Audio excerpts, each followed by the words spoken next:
support. Thank you so much.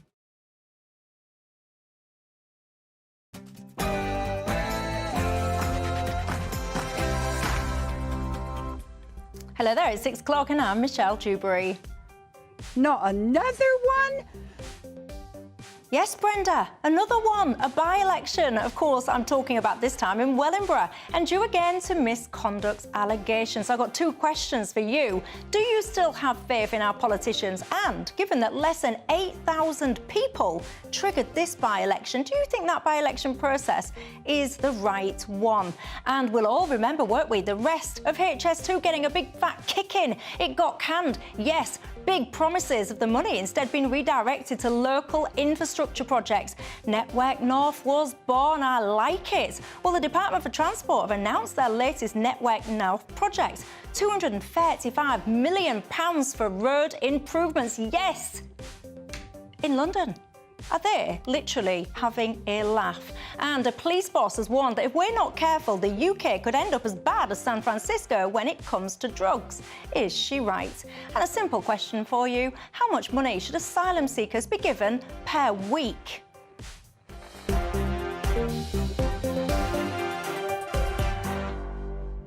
Well, I'll be debating all of that. And I've got a simple question as well. When it comes to simple PR, do you think the Tories actually know what they are doing? We'll get stuck into it all. But before we do, let's cross live to Polly Middlehurst for tonight's latest news headlines.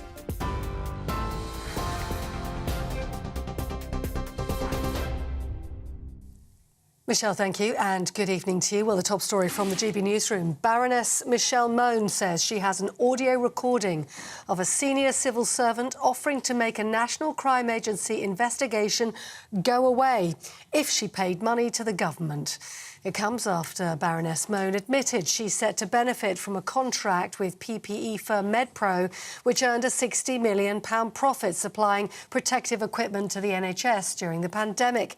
Posting on social media this afternoon, Lady Mone suggested she could reveal the civil servant's name.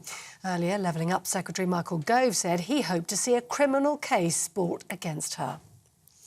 Well, in other news today, the mother of murdered teenager Brianna Jai says her daughter's two killers haven't shown an ounce of remorse after being found guilty of her daughter's murder. In February, Brianna was found with fatal stab wounds in a park in Cheshire. The pair, identified only as girl X and boy Y, both now aged 16 but 15 at the time, had denied murder and each blamed the other for Brianna's killing. Mrs Justice Yip told the defendants, "I will have to impose a life sentence." And Esther Jai, Brianna's mother, gave this statement earlier, a warning there are flashing images. Brianna was larger than life. She was funny, witty and fearless. We miss Brianna so much and our house feels empty without her laughter. To know how scared my usually fearless child must have been when she was alone in that park with someone that she called her friend will haunt me forever. Esther Jai speaking a short time ago outside court. Now, an Austrian IT worker has been found guilty of attempting to collect information for terrorist purposes. 31-year-old Magomed Hussein Dovtev was accused of industrial espionage after spying on a London-based Iranian television channel. He was remanded in custody and will be sentenced on Friday. A man who confessed to the killing of his ex-partner to an undercover police officer has been sentenced to life in prison with a minimum term to serve of 20 years. Claire Holland was last seen leaving a pub in June 2012. In 2019, Darren Osmond did confess to killing a woman during a 999 call, but then later denied it. Well, an undercover officer decided to befriend him and over 20 months managed to get to know him well enough to covertly record a confession. The jury was told Osmond had blamed Miss Holland for their child being taken into care and killed her during a drunken argument. West Lindsey District Council is appealing against a High Court decision allowing the Home Office to house migrants on RAF Scampton. The former airbase near Lincoln is currently earmarked to accommodate 2,000 single adult male migrants. Councillors voted unanimously to bring the action, saying the site, which was once home of the Dam Busters, isn't suitable. RAF Scampton had previously been earmarked for a landmark £300 million investment plan. The Health Secretary says strikes by junior doctors will force patients to spend Christmas in hospital.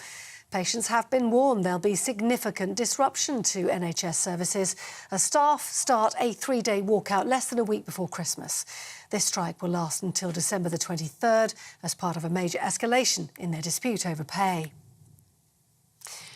The Irish government is bringing a legal case against the UK over a controversial parliamentary act designed to address the legacy left after the Northern Ireland Troubles. Irish Premier Leo Varadkar has said the Irish government felt they had no option but to start the legal battle. Introduced in September, the Act includes limited immunity from Troubles-related offences for those who cooperate with a new independent commission. It'll also halt future civil cases and legacy inquests. Ireland argues that some details in the so-called Troubles Act are incompatible with the UK's obligations under European Convention on Human Rights.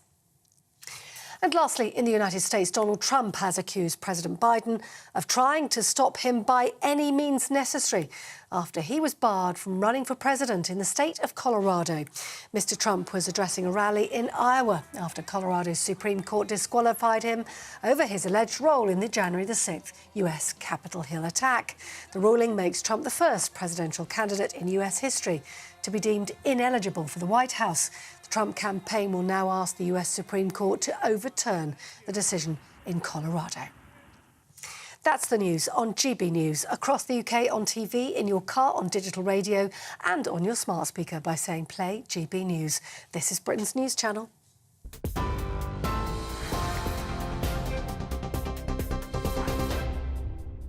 Thanks for that, Paul. It was heartbreaking, wasn't it, then watching Brianna's family? One of the things that Brianna's mum said, it really stopped me in my tracks, actually, because when you hear that story about that awful, awful murder, you can't help but think how on earth do teenagers, the perpetrators, become so evil. And Brianna's mum said, please have empathy and compassion for the families of the young people convicted of this horrific crime. They too have lost a child, and they must live the rest of their lives knowing what their child has done. So many lives just gone, ruined. For what? Anyway, I am Michelle Dewberry and I'm keeping you company till 7 o'clock tonight, and keeping me company, Conservative peer in the House of Lords, Sean Bailey, and a returning face, a visiting professor at Staffordshire University, Tom Buick. Welcome back to you. Good to be back. And of course, good to see you again, Sean Bailey. And you know the drill, don't you, on this programme? It is not just about us three. It's very much about you guys at home as well. What's on your mind tonight? You can get in touch with us all the usual ways, GBviews at gbnews.com, or you can tweet me at GBnews. I've got a lot I want to talk to you guys about tonight, not least Network North. Sounds great, doesn't it, for us Northerners, until you realise that actually it seems to incorporate North London as well. What on earth's going on there? Transport Secretary thinks it's fabulous that everyone's talking about Network North. I don't think it is, and because the reasons we're talking about it are not positive ones. We'll get into that a bit later on in the programme. I also want to ask you as well, how much money should asylum seekers be given per week? And I want to talk to you about drugs as well and the state of drug use in this country. What on earth we're going to do about that? But first, let's talk politics, shall we? Peter Byrne, the former Tory MP, will be familiar with this story by now, of course. We're going to have a by-election over in Wellingborough. Peter Byrne held that seat since 2005. He lost his seat now because just shy of 8,000 people, so about 13.5% of his constituents, have signed a recall petition. Now, I shall start with you. I was asking my audience at the start of the programme 2 questions. Do you still have faith in politicians, and is the recall policy and strategy the right one? But let's start with that first aspect. Do you still have faith in politicians in this country? I actually think most people do. And when you talk about politicians, I actually think you have to talk about the whole way that our system works, the press, how people write about politicians in the press, what people expect. Because if you survey people, if you speak to them, they generally say their trust in politicians generally is fairly low, but in their local politicians is fairly high. So most politicians enjoy some support from their local people at least. Definitely councillors, because councillors effectively become the people who do a lot of that local work. And a lot of people do have some warm feelings towards their own MP. I'd love to know, if you do say you've got warm feelings towards your local councillors, is that still the case if your local council is one of those that essentially are having to declare nigh on bankruptcy? You tell me. Anyway, faith in politicians? Yeah, your question. Well, I mean, again, just come back to those surveys. Actually, British people want to believe in MPs and in Parliament, but what we've got, I think, in today's political class, in Westminster in particular, is really they're sort of infected with a groupthink. If you look at actually the backgrounds of most MPs, and I say it's about all parties, a lot of these professional politicians, they've come up as special advisors and they get parachuted into a safe seat. And it's a job for life for too many MPs. And what I would do, actually, is limit the terms of members of Parliament in the House of Commons to 2 terms, to 10 years. Because like in the world of business, you understand that, Michelle, leaders don't stick around forever. People aren't in jobs for life anymore. And we need a representative democracy that I think reflects the real world. But what if they're doing a really good job, their MP? They are liked by their local constituents, they know their area, they was born and bred there, they're doing a great job. Why should those people get booted out essentially after 10 years? Yeah, but it's about what representative democracy stands for and what our ancestors fought for. Women fought for the right to vote. Before that, it was working class people. But actually, when you look at the number of seats now that change hands in the House of Commons, I mean, the Electoral Reform cited some research on this a couple of years ago, 200 seats never change hands. On average, at a general election outside of landslides, only about 50 seats change hands. And that's what I mean about this groupthink in our political class. People look at Westminster, they look at the ERB politics, but what actually they see are very similar people. I have some sympathy for what you're saying, but actually I think a lot of the groupthink is maintained within the civil service because they are the consistent part of that. Well, that's a cop-out. No, it's not a cop-out. If you're going to change one, change both.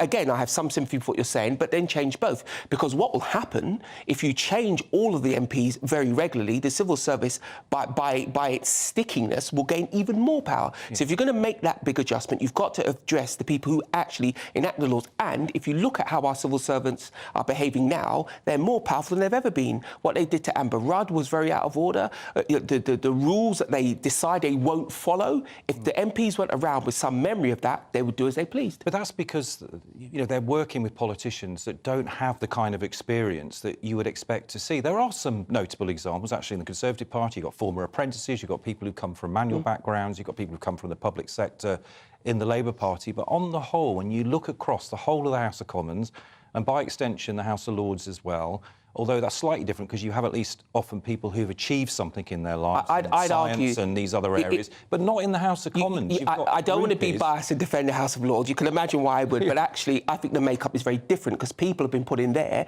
for things they have done. So I'd argue the makeup's very different. But I go back to my point, if you're going to change one part of the system, you'd have to change it all. Our civil servants have demonstrated, without a firm hand, they become the third political party. Yeah, but my point is the reason why I think a lot of British people have lost faith with this idea of living in a representative democracy is because they look at Rishi Sunak's cabinet. 65% went to private school. That's only 7% of the average population go to independent schools, and 45% went to just 2 universities. How is that representative of the British people? We're being led. So where's the problem coming from then? Because anyone essentially can say, right, either I'm going to run myself as an independent or I'm going to try and be a candidate for one of the parties. So where is this breakdown coming from? Because surely people must be... Is that where it is in your mind? It's in the selection process. Who gets selected and why they get selected is the real problem. And actually, where I am fully on board with what you're saying, there is definitely a type of person in politics. There's definitely a type that succeeds, and I do think we need to do something about that because it will give it a different blend. And this idea that you go to university, become a special advisor, become a politician, probably does need challenging and pretty urgently. Well, there also seems to be another type of person in politics because the amount of people now that seems to be getting in trouble for misconduct, a lot of it groping, waving their tickle-tackle in people's faces if allegations are to be believed. Or what's going on? Are we attracting the wrong kind? Are people in this job and think that somehow they can get away with doing whatever? There's two things I'd say. I think maybe it attracts a certain type of person, and when you walk around, there's a power imbalance there. I remember when I first was brought into law, you have to do this training about, you know, being respectful of people and what the power balance is. And the other point I would make is if you scrutinise... Hang on, rewind. What kind of training? So there's a training course for people in the House of Lords to respect the power balance? No, to make sure you're aware of it and that you don't abuse it. Because if you're an MP or a peer, immediately you're in a position of power and trust. I think it's fairly new. Obviously, I haven't been there that long. And they want to make sure that people respect it and understand it and work appropriately with that in mind. What kind of things go on in that training course? I bet he wishes he don't open his mouth when he comes on this programme. There is an element of that. I mean, it tells you something, doesn't it? Like, if parliamentarians need a training course to teach them how to respect their fellow human beings in the workplace, I mean, this is, again, another example where aspects of the parliamentary estate just a throwback to the 19th century. And the fact that, for example, those people who work for MPs, they work for MPs and parliamentarians as the employer. They don't even work for Parliament as the employer. And I think one of the innovations that we could make, actually, is that people who work for MPs should be actually a bit like the civil service, part of the Crown estate. They should actually be part of the parliamentary estate. I could probably agree with that, but there's one thing I'd add to this. The level of scrutiny that you get in the public arena, correctly, if you put that on any industry, you'd get much the same result, I believe. Nobody gets looked at in anything like the detail. It's not an excuse, it's just a fact. And I bet, actually, there's a lot of good, decent people that have achieved enormous amount of stuff in society or in business or whatever that wouldn't go a million miles of running for office because they might have some skeletons in their past closets or whatever, and I think you perhaps lose a lot of people for that. But very quickly, the second part of my question, in terms of the recall process. So Peter Byrne, what he's basically saying, he did a tweet and said, so 13.2% of the electorate basically signed the petition for a by-election. He's saying 68,897 people chose not to sign the petition, which represents 86.8% of the electorate. So he's basically suggesting that 86% odd didn't want to remove him from office. So why, therefore, essentially, should there be that by-election? Is the process wrong? I think the threshold should be a little bit higher, but if you take his point to his logical conclusion, well, those people could then vote for him and he'd get his seat back. That would be the logical conclusion. But I do believe the threshold should be a little bit higher because what it means is... what? Who knows? 12%, 30%, who knows? But the point is, it means a small group of organised people maliciously could remove an MP, which would be anti-democratic, so I think we need to combat that. 10%'s the right threshold. We should remember that prior to 2015, it was impossible to recall your MP or fire your MP. So I think that's actually genuinely an innovation in our democracy. At the end of the day, his constituents are the boss. He's failed in his behaviour as an MP. The threshold has been met. If he has real confidence that he can persuade his constituents to vote him in, he can stand as an independent and see what his constituents think. It's as simple as that. Obviously, Peter Byrne, he's saying that all this stuff, these allegations and all the rest of it, that was about 10 years ago. He's saying that they're untrue and without foundation. He says everyone is going to have more to say on these matters in the new year. So we'll wait with bated breath for that one then, shall we? Anyway, what do you make to it all? Do you still have faith in our political class? And what about the point made about the civil service as well? Is that something that you would agree with? And that whole figure of 10% essentially being enough to prompt a by-election, is that the right number for you or not? I've got a lot that I want to talk to you about after the break. Network North, yes, as a Northerner, I salute that. Apparently, all of us Northerners, we're going to get a massive boost when they sacked off the expansion part of the HS2. Today, a great announcement, 230-odd million quid to fixing the roads. Yes, I hear all the Northerners cry. Until you see the words, in London.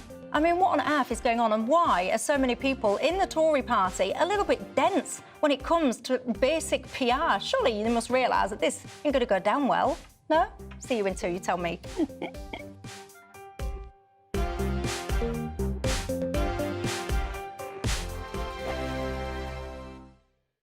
Good afternoon, Britain. Good afternoon, Britain. Join us, Tom and Emily, To find out what's happening in the heart of Westminster. and why it matters to you.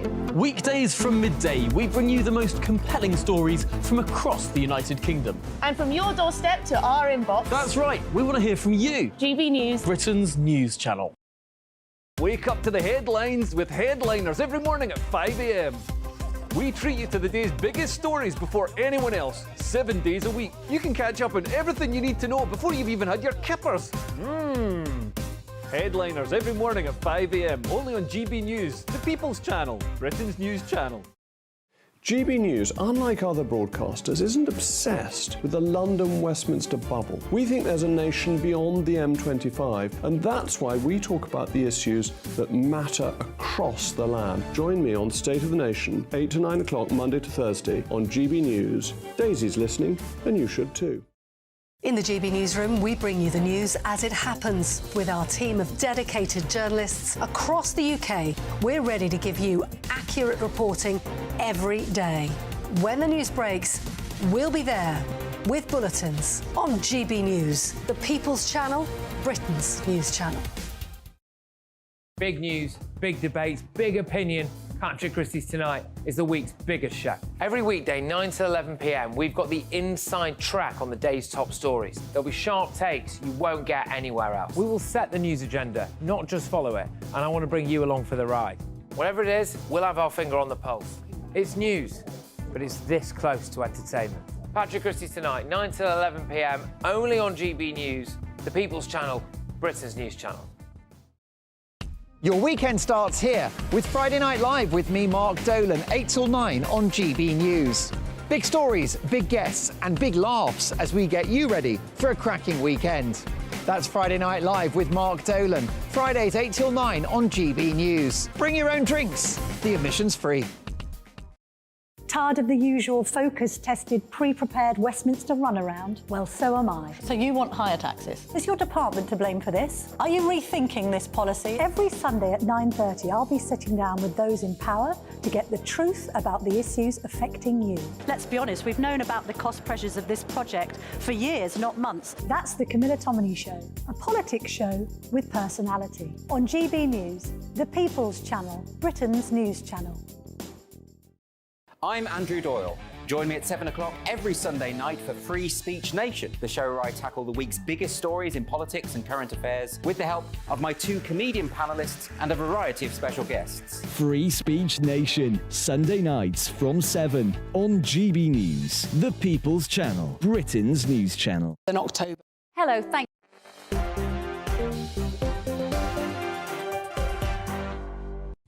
Hello there, Michelle Dewberry with you till 7 o'clock tonight. Conservative peer in the House of Lords, Sean Bailey, and visiting professor at Staffordshire University, Tom Buke. What's a visiting professor? It means I don't have to go there very often. I give the occasional lecture.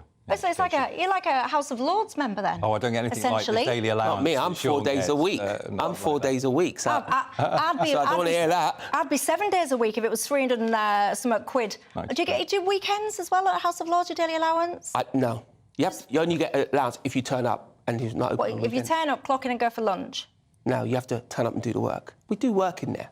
Plenty of it, actually. You guys can be the judge. You guys can be the judge. Right, let's talk, shall we? Any Northerners out there? And don't let's all not fall out about what the North is, because I can hear you already say, Michelle, Michelle, Michelle. Places like Hull are not the North. How dare you? I hear you, I hear you. But look, anyway, the reason I'm talking about the North today is because, do you remember, they basically, after toing and froing and messing around, eventually sacked off, didn't they, the northern parts of HS2. They created a really exciting project, everyone, Network North. Do you remember all of this? Lots of Northerners thought, well, maybe, finally, yes, we're going to get sorted, all of our local transport routes, all of our potholes, you name it. Well, today a big announcement came out about Network North. Are you sitting down excitedly, Northerners? Are you ready? I'm going to tell you what you're going to get. £235 million worth of investment, yes, from Network North, yes, to improve the roads in London. Sorry? Sean Bailey, let me just ask a really simple question, right? Because I can't believe that the Tories, they achieved the success that they did in 2019. They got votes from Northerners and red wall seats and all the rest of them, sometimes for the first time ever. And I just feel, are people within the Tory party just a little bit dense or lacking complete self-awareness? Because when I say you, I mean the Department for Transport, to be precise, when you make really loud, proud announcements that Network North is going to invest £235 million to improve roads in London, made possible by rerouted HS2 funding, I can't believe that people around that table don't sit there and go, boss, have we thought this through? Have we actually considered how this might go down with people outside of London? Actually, the failing's the other way round. The government, as in the civil service, would have come with that, and it was the minister, who I accept must be a Tory, who should have said, don't we think this is going to go down very badly? Look, at risk of upsetting everybody up north, the reason London is getting that money to do the potholes is because, quite frankly, we deserve the money, because if you look at it, we actually pay £500 million annually in vehicle excise duty that goes everywhere else in the country except London. Yeah, but so hold on, this was about HS2 and sacking off the northern I'm just answering the question, just that point. And that's why London is in there. So London is a deserving recipient of that money. That's my first point. The second point, you are entirely right. Somebody in the department, and it all falls to the minister, who is a Tory, should have said, actually, we shouldn't be putting this under the banner of Northern Railways, because that's just going to look ridiculous, because it is ridiculous. But I go back to the major point is HS2 was a hideous spend of money, and as much as that ends up north as possible to fix those transport links is actually the most important thing, because that's the best thing for the country, not just up north, because London is too big and needs competitors, and those competitors should be northern cities. Well, Mark Harper, the Transport Secretary, he's tweeted, it's great, he says, that people are talking about our Network North plan. And this is what I mean, that they're talking about it because they're ridiculing it, they're mocking it, and they're saying it's yet another example of the Tories not caring about the North. So then I struggle to comprehend, why would the Transport Secretary tweet that it's great that they're talking about it? It goes on to say £19.8 billion being invested in transport across the North, £9.6 being invested in transport across the Midlands, £6.5 billion being invested in transport across every other region of the country. Tom, where are you on it? Well, they're going to pay a very heavy price, this is the Conservatives, at the next election. That's what the polls show. I mean, Rishi Sunak went up to Manchester. On your point about mocking, I mean, he went up to Manchester at the Tory party conference and announced the scrapping of HS2 in the city of Manchester that's to benefit from that high-speed line to HS2. So really, you know, this is about successive governments have let down not just the North, but all those parts of the country outside London and the South East. We've talked about levelling up. There's been all these schemes to try and ensure so-called left-behind communities get their fair share of investment, that we get civil service jobs, for example, out of the capital and into other parts of the country. But it never really happens. And not surprisingly, if you haven't got those high-income jobs, those skilled, productive jobs in other parts of the country, just as you have here in London, then those parts of the country are not going to be as prosperous. So we but hold on, let's be a little bit fair here. There's large sums of money that are still going to be spent on travel and railways up north, and it's very easy to say, oh, the Tories don't care. Yes, they do, actually, and that money's been spent in there, and it wasn't going to be spent there before. And actually, HS2, what it really would have done in its original form, it would have just made London bigger.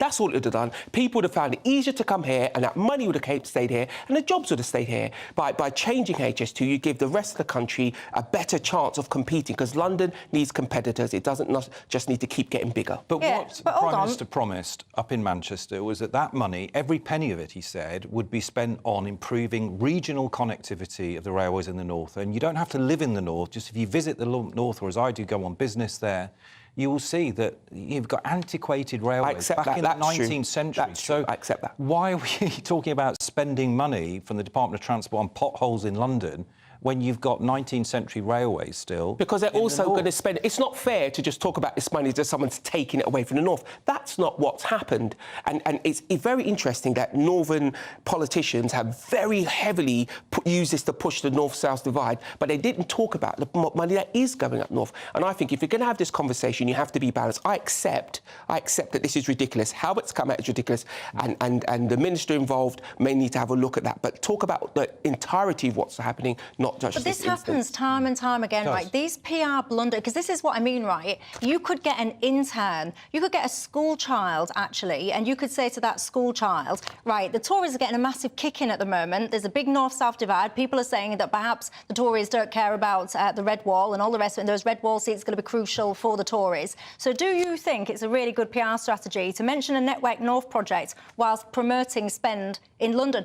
Probably a school child would be able to say to you, that's not a good idea, boss. So then I don't understand why professional people within politics don't pick that up. The foreword, Rishi Sunak's foreword in this report, when he was talking about Network North and launching it, he says, in the second sentence, everyone, he says, our plan breaks with the failed consensus of the past, which saw too much investment go to Westminster's transport priorities. Instead, we're going to invest in the transport that matters to people. He goes on to say, outside London, our great cities and our smaller towns are not achieving their potential because their transport networks are so poor.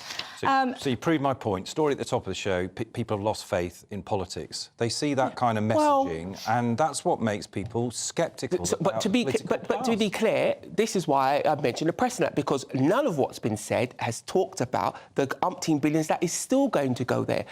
My point being, I agree with you, the minister might need to have a look at his communication strategy, but the money is still being spent. More than just a bit of technocratic tweeting. OK, then what about the billions they're going to spend then? The Department of Transport. I think this is actually something you touched on in your intervention, which is about the broken economic model that we have in this country. Far too much of the wealth, the tax revenues with the City of London and all the investment that goes into transport goes into this little tiny quarter of the British Isles, when in fact what we should have that's is factually incorrect. Let's be clear, London is a tax benefit to the public. We pay more in tax than we get back. That's a fact. Well, because this is where all the high-income opportunities, you know, you've got graduates, so in places like Stoke-on-Trent, where I'm a visiting professor, we've got this sense of you have to leave to achieve instead of actually staying in your community. Why? Because government does not come up with a modern industrial strategy and a modern economic policy that would see... But this is why I agreed with you. Prosperity spread across the whole of these islands. I agreed with you. My opening statement was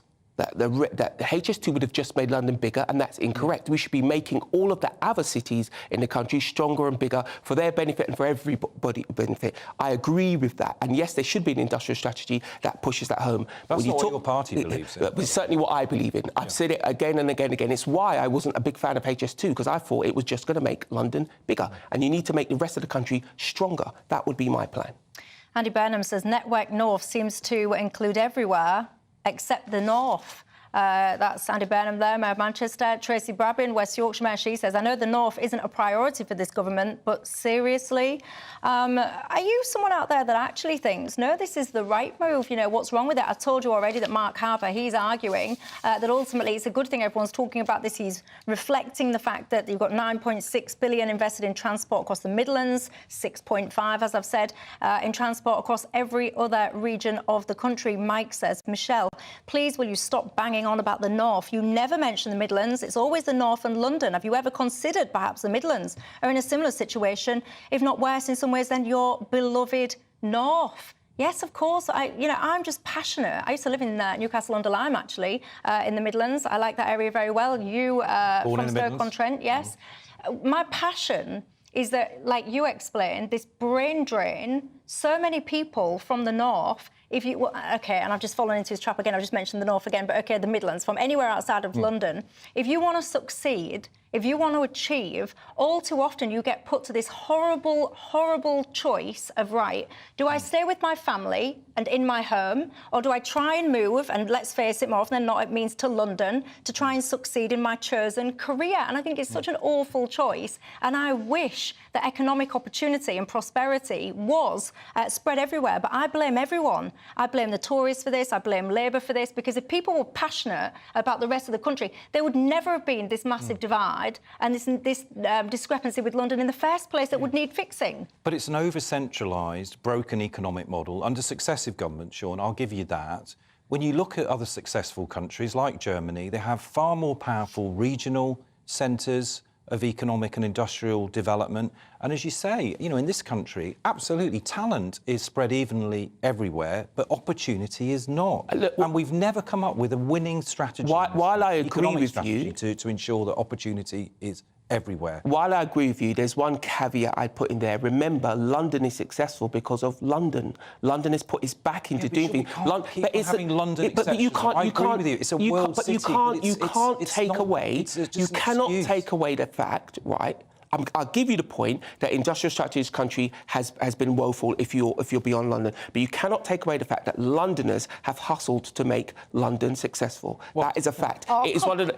Listen, it's one of the most productive parts of the country, and that's because people work longer and harder. You can't get around it. I need to go to a break in a second, but I mean I can't let that go by. London is not successful just because Londoners hustle. So many industrial towns and cities across this country, and my heart breaks for them. Their industry that used to employ the grandfathers, the fathers, the workers, and those people worked long, hard, and very often they worked very dirty manual jobs. They didn't just sit behind desks shuffling paperwork for hours on end. They grafted, they broke their backs, and what happened is their industry was ripped away from them, from governments that did not give a damn about those people. Those people would have given anything, their right arms, to be able to graft and work and provide their families, but no one gave a damn. They took their industries, and still, I would argue, to this day, they don't care about replacing those industries. They don't care about supporting those people and, more importantly, allowing those people to graft and support themselves. Anyway, I've been told to go to a break, so guess what? I'm going to pay attention to my bosses. And I'm going to head to a break. We've got lots more that we need to talk about together. Drugs coming up after the break. Have we got a big problem in this country? Are we on the cusp of turning into places like San Francisco? One police boss says yes. Do you agree? You tell me. I'll see you in 2.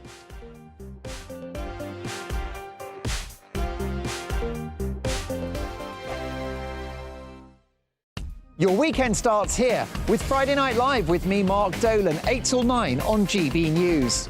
Big stories, big guests and big laughs as we get you ready for a cracking weekend. That's Friday Night Live with Mark Dolan, Fridays 8 till 9 on GB News. Bring your own drinks, the admission's free. Wake up to the headlines with headliners every morning at 5 a.m. We treat you to the day's biggest stories before anyone else, 7 days a week. You can catch up on everything you need to know before you've even had your kippers. Headliners every morning at 5 a.m, only on GB News, the People's Channel, Britain's news channel. In the GB Newsroom, we bring you the news as it happens. With our team of dedicated journalists across the UK, we're ready to give you accurate reporting every day. When the news breaks, we'll be there with bulletins on GB News, the People's Channel, Britain's news channel. Big news, big debates, big opinion. Patrick Christie's Tonight is the week's biggest show. Every weekday, 9 to 11 p.m, we've got the inside track on the day's top stories. There'll be sharp takes you won't get anywhere else. We will set the news agenda, not just follow it, and I want to bring you along for the ride. Whatever it is, we'll have our finger on the pulse. It's news, but it's this close to entertainment. Patrick Christie's Tonight, 9 to 11 p.m, only on GB News, the People's Channel, Britain's news channel. Good afternoon, Britain. Good afternoon, Britain. Join us, Tom and Emily, To find out what's happening in the heart of Westminster. and why it matters to you. Weekdays from midday, we bring you the most compelling stories from across the United Kingdom. And from your doorstep to our inbox, That's right, we want to hear from you, GB News. Britain's news channel. GB News, unlike other broadcasters, isn't obsessed with the London-Westminster bubble. We think there's a nation beyond the M25, and that's why we talk about the issues that matter across the land. Join me on State of the Nation, 8 to 9 o'clock, Monday to Thursday, on GB News. Daisy's listening, and you should too. I'm Andrew Doyle. Join me at 7 o'clock every Sunday night for Free Speech Nation, the show where I tackle the week's biggest stories in politics and current affairs with the help of my 2 comedian panellists and a variety of special guests. Free Speech Nation, Sunday nights from 7 on GB News, the People's Channel, Britain's news channel. GB News is Britain's news channel, and now you can support it. All you have to do is scan that QR code that's up on your screen right now, or you can go to gbnews.com/support and become a GB News member. You'll have fantastic benefits. We're also going to organise special events where you as GB News members can meet the presenters, the on-screen faces. Scan the QR code or go to gbnews.com/support. Thank you so much.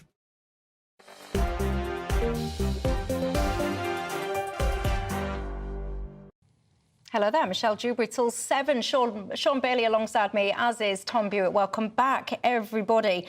I've got a really quick suggestion. You could fix this north-south divide, or whatever divide London and the rest of the country, actually. You could fix it in a nanosecond. If you relocated Parliament outside of London, pick the Midlands if you want, if you don't want it to be about the north, stick it in Stoke-on-Trent. I bet my bottom dollar, within a couple of years, that divide would be getting shorter and shorter by the day. I can tell you that. Let's talk drugs, shall we? Nice little segue. I almost went into a little rant then about, because I'm sure, in fact, correct me if I'm wrong, and this is where I can get myself into trouble sometimes when I go on my random thought processes, because I'm about to launch into this debate about drugs. I am sure that there was some drug testing done within the parliamentary estate not that long ago that showed traces of drugs in various different places. Am I wrong?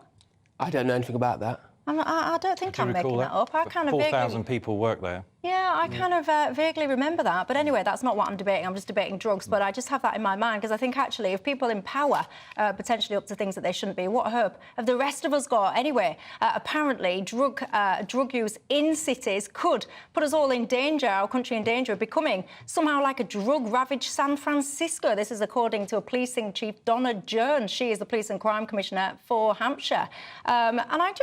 What do you make to this in terms of, as a country, our attitude to drugs, the way that we use them, the consequences, i.e. the deaths and the addiction, all the rest of it as a result?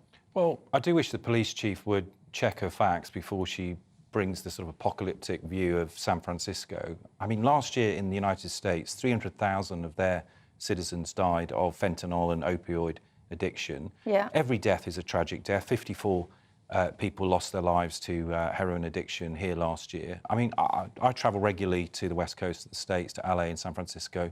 We've got nothing like the street nuisance that you see around drugs and the terrible tragedy unfolding for human beings who are homeless and have no access to a welfare security net.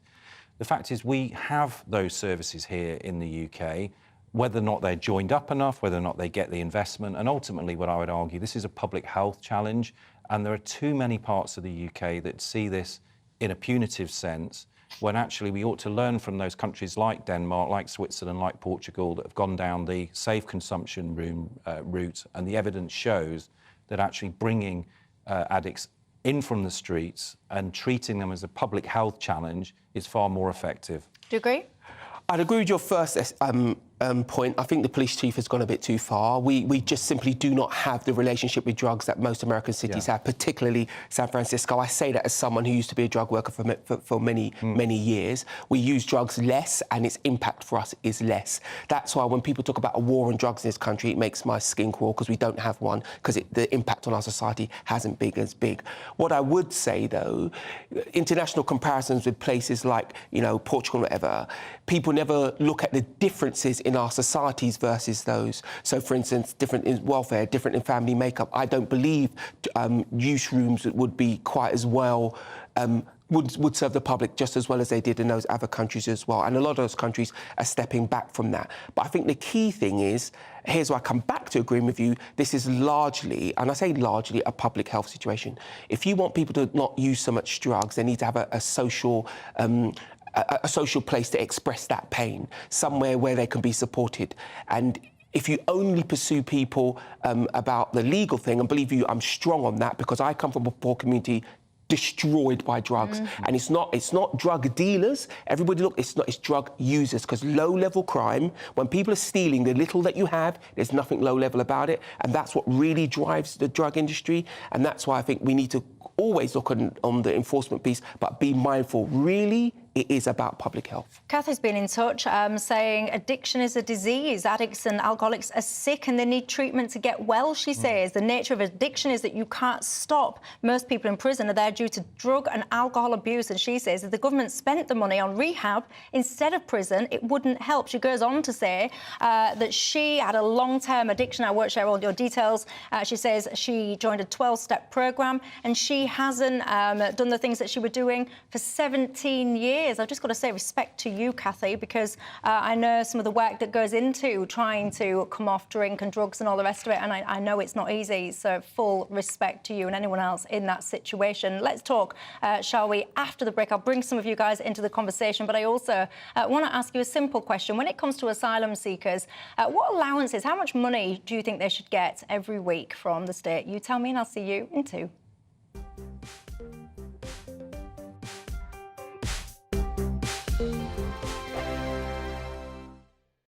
Join us every night on GB News at 11 p.m. for Headliners, which is 3 top comedians going through the next day's news stories, which is exactly what you need, because when the establishment has gone crazy, you need some craziness to make sense of it. Headliners. You don't have to bother reading the newspaper. We've got it covered for you. Every night at 11 p.m. and repeated every morning at 5 a.m. We won't send you to sleep like some of the other paper review shows out there. So join us 11 p.m. every night on GB News. The People's Channel, Britain's news channel. Tired of the usual focus-tested, pre-prepared Westminster runaround? Well, so am I. So you want higher taxes? Is your department to blame for this? Are you rethinking this policy? Every Sunday at 9:30, I'll be sitting down with those in power to get the truth about the issues affecting you. Let's be honest, we've known about the cost pressures of this project for years, not months. That's the Camilla Tominey Show, a politics show with personality. On GB News, the People's Channel, Britain's news channel. I think the most exciting bit for me is talking to people. People who I think are ignored often by the major news channels. We're going to give news they want to hear. There's a voice there that needs to be heard. I think there's a chance here for a diversity of opinion to be expressed, which you don't find elsewhere. It's really exciting. We don't hold back. We're free to say how decisions that are taken here affect us all around the country. Only on GB News, the People's Channel, Britain's news channel. Good afternoon, Britain. Good afternoon, Britain. Join us, Tom and Emily, To find out what's happening in the heart of Westminster. and why it matters to you. Weekdays from midday, we bring you the most compelling stories from across the United Kingdom. And from your doorstep to our inbox. That's right, we want to hear from you. GB News, Britain's news channel. Every Sunday from 11, join Michael Portillo. There'll be topical discussion, looking at the week before and the week to come. So kick back and relax at 11 a.m. on Sundays on GB News with me, Michael Portillo. GB News, the People's Channel, Britain's news channel. Your weekend starts here with Friday Night Live with me, Mark Dolan, 8 till 9 on GB News. Big stories, big guests and big laughs as we get you ready for a cracking weekend. That's Friday Night Live with Mark Dolan, Fridays 8 till 9 on GB News. Bring your own drinks, the admission's free. Big news, big debates, big opinion. Patrick Christie's Tonight is the week's biggest show. Every weekday, 9 to 11 p.m, we've got the inside track on the day's top stories. There'll be sharp takes you won't get anywhere else. We will set the news agenda, not just follow it, and I want to bring you along for the ride. Whatever it is, we'll have our finger on the pulse.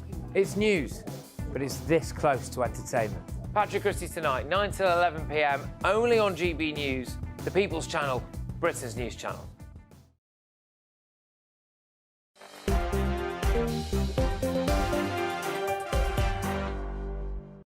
Hello there, Michelle Dewberry with you till 7 o'clock. Sean Bailey, Tom Buick alongside me until the end of the programme. Les says, Michelle, you're talking about Londoners getting too much money. He says, give Londoners all the money that they and you want. It might keep them down there. He says, oh, you're a harsh man, Les. You're a harsh, harsh man.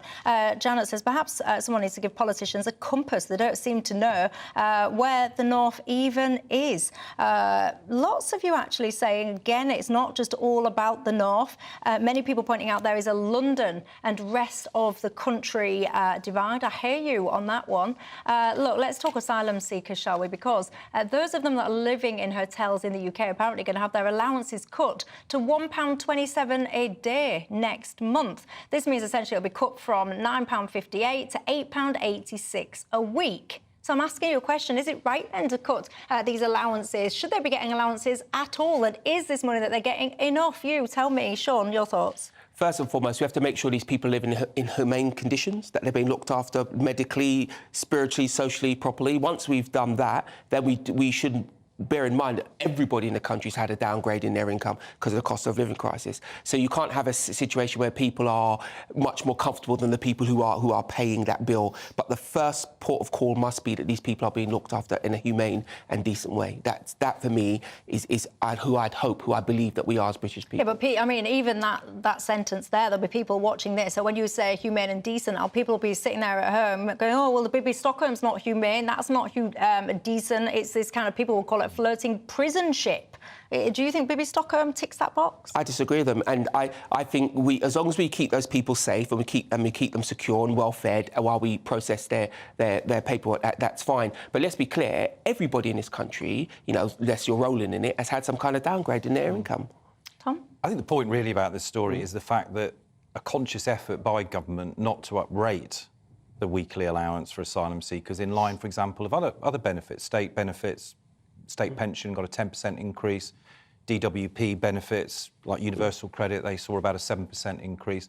This was an actual less, and they celebrated the fact in the press release, was below CPI inflation. In other words, this is a punitive effort to say to asylum seekers in a pre-election year, we're going to do everything we can, whether it's the Bibi Stockholm or it's the criminalisation since the latest legislation went through of those who come over the channel, 75% of whom, by the way, will actually have their asylum claim eventually heard. And frankly, I just think it's for the birds, this idea that asylum seekers risk their lives and come across the channel in order to get an extra couple of quid a week on their allowance when they can't work for 12 months but here's while the thing, a claim's being processed. Here's the thing, but you keep using the word asylum seekers. The vast majority of these people are actually economic. That's a different thing. Once you've had your claim upheld, you're care of the state, you're a British citizen, for want of a better term. Well, you have the right to work and different thing. Yeah. But before that point, if you're an economic migrant, it is unfair to ask the poorer people of this country to stand you up. They have their own bills to pay, and it's unfair to do that. Yeah, but I think we're confusing two things here, Sean. One is that we've got a broken asylum system in this country. Agreed. 130,000 people are now waiting in the backlog. As I say, I don't think asylum seekers are coming over, even economic migrants come here for a couple of extra quid on their benefits. What they're coming here often is to work in our very unregulated labour market. That's why you're seeing these stories of Deliveroo drivers, for example, who are passing out their credentials to allow people who don't have the right to work here. I just think we need a more grown-up debate in this country about how we treat this vulnerable group of people. I ask you this question. What would the right to work immediately do for illegal crossings? What would it do for our unskilled workforce? Where would they be? What would it do to us economically if we just said, if you get here, you can work? Well, what would be the upside of that? Well, what I don't think is sensible is to say to anyone who comes across now the channel that they are instantly a criminal and their right to stay here, even to claim, is considered inadmissible. But they have crossed and then we're spending illegally. Thousands on this failed Rwandan policy. They have. Just be clear. They have crossed illegally, and they're economic migrant. So what are you saying that it would no longer be illegal to do that? We have defined in our law that they have passed illegally. In international law, they're entitled to come across the channel, albeit the criminal gangs are facilitated. But our law should have premises. Our law, it's our land. But the fact is, we could end, actually, the small boats crisis tomorrow. We had a returns agreement with France. It's the lack of our diplomatic... No, we couldn't, because France has... Rishi Sunak I'm sorry. I cannot tell you how untrue that is, because the idea that France would take all these people back when France has its very own, very real immigration problem, so does Germany as well. The idea that we're the only people in this position because of how we've behaved is simply not true. Europe in general, France in particular, Germany as well. France would take all of these people back tomorrow if we had, as part of a returns agreement, just as we do with Albania, a commitment to process safe and legal routes for these asylum seekers. They wouldn't, because the number they'd have to take, would make what Albania take back tiny. And of course, Albania almost exclusively is taking back Albanians, which you could imagine they're taxpayers and they feel very warm about. Asking France to take the world in because we don't want to take, or we can't afford to take back the people who are in a safe country who can claim asylum there. But that doesn't mean to say that we should get out of our international commitments to take our fair share of refugees refugees and asylum No, seekers. I'm sorry. It Britain sounds does great not when you do use that. all those words like fair share and France and all the rest of that.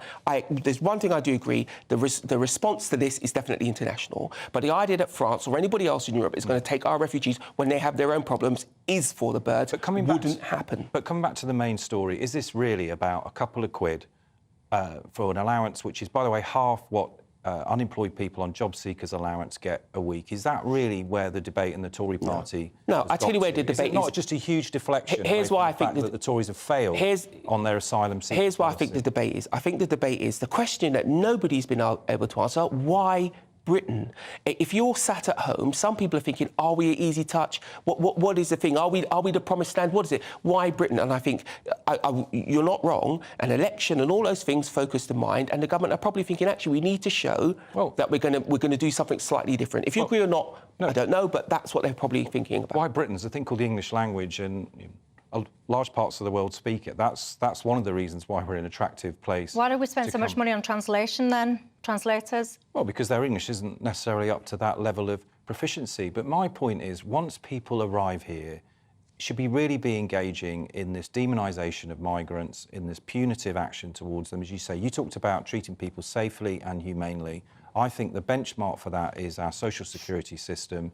If somebody who's unemployed on non-contributory job seekers allowance can get £80 a week to support them outside of their housing, heating and other costs, then why can't asylum seekers? Because we on the do issue that. Of the 12 months you can't work, I think we should bring that benchmark down to 6 months. We've still got people... I tell you why. First and foremost, when you talk about job seekers allowance and all that, they are people who we are legally, morally and responsible for. That's different. So that's why we should do that. And so we're not responsible for asylum seekers then? No, don't stop using the word asylum seekers. It's economic migrants. I can tell you right now, this is a conversation that's not going to end anytime soon. One of my viewers, he's just asked the question, if all these people can afford all these fortunes to travel the world to get you in the first place and pay people smugglers, why can't they afford to support themselves when they arrive? Good point. You can give me the answer to that another day, but for now, Tom, thank you. Sean, thank you for your time. Thank you, as always, to you guys at home. Have a fantastic night. Do not go anywhere. The jungle legend, Farage, up next. A brighter outlook with Box Solar, sponsors of weather on GB News.